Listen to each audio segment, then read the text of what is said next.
There was a sign that said, "Only Canadian-made cars allowed on the lot," and he's warned me that you got to be careful you don't get a flat tire if you're not driving a Canadian-made car on his lot. He's a very patriotic guy.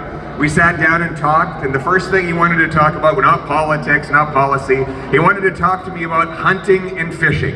He loves to hunt and fish. Then the second thing, he wanted to talk about his family. And then he wanted to talk about all his friends and how proud he was to be from Windsor, and how proud he was of the electricians that he represents and fights for, and how his only wish for this country is that once again we put our workers first for a change. Thank you, Carl.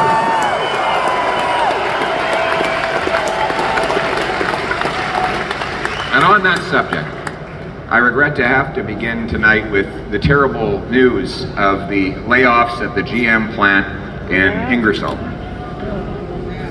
I spoke to the union representative for the area, Mike, earlier today, who was heartbroken and rattled with the conversations he would be having later that day with family members, learning that they would be going, friends and family and brothers and sisters would be going home to tell their kids that they no longer have a job. Now, let's start with the obvious fact that the destructive tariffs of Donald Trump are utterly unacceptable and wrong, and we will fight back against them.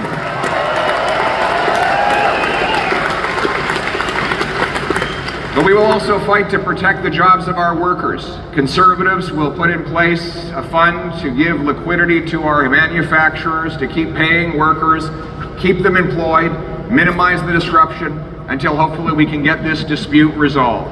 We also intend to incentivize Canadians to buy Canadian-made automobiles.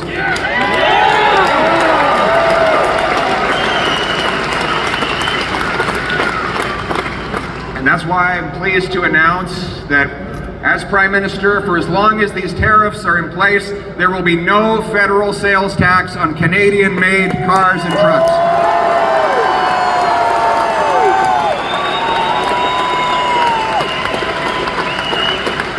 We will fight for the workers, and we need a plan to do that. But right now, the Liberals under Mark Carney have no such plan. He told Canadians that he had a very productive phone call with Donald Trump and that they made progress. Well, what progress? Just days after this productive call,